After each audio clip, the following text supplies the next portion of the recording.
For more than 10 years, the name of Andrei Chikatilo spread fear across the Soviet Union.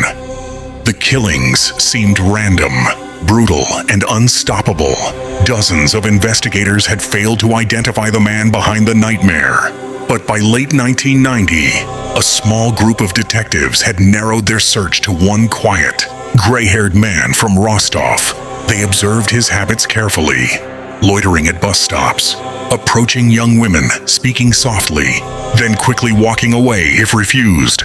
He was polite, almost invisible. But his behavior always left a shadow of unease.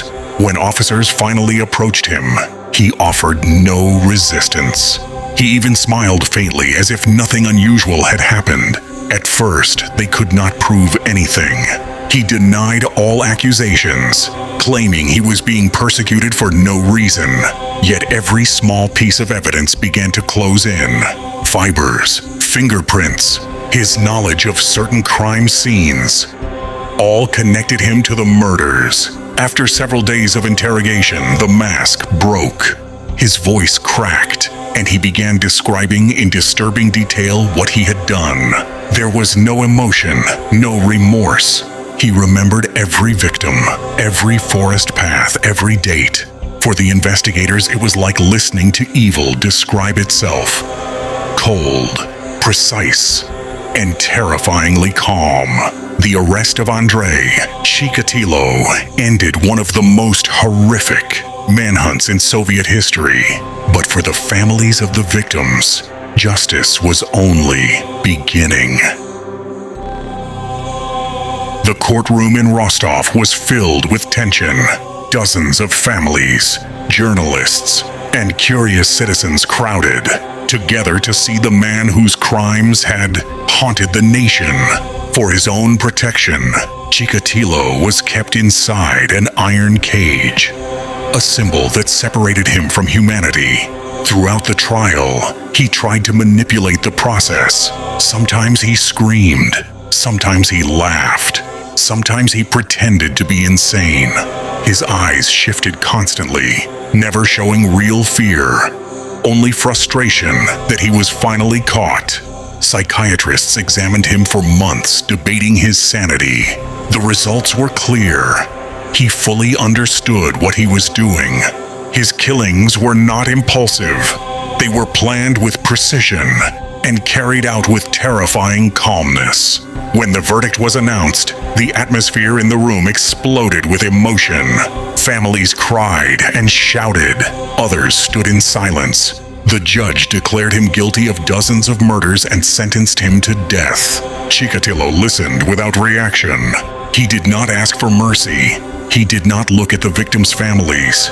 His expression was empty, as if the words "death sentence" meant nothing to him. For the public, that moment marked the end of a nightmare. Yet for many, it was not enough. No punishment could erase the pain he had caused.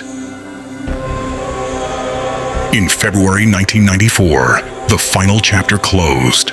Guards entered Chikatilo's cell early in the morning. He stood quietly, his face pale, his eyes distant. There were no final words, no remorse, no resistance. Moments later, his life ended. Quickly, almost silently, he was buried in an unmarked grave. No ceremony, no family, no memory.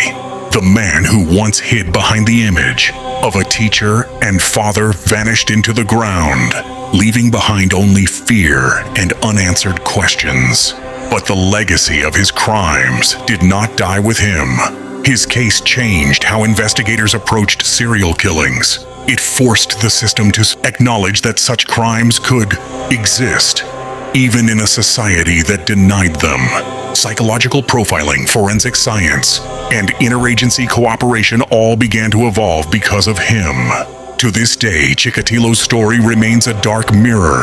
It reflects how evil can disguise itself under normality, how bureaucracy can delay justice, and how silence can let monsters walk freely for years.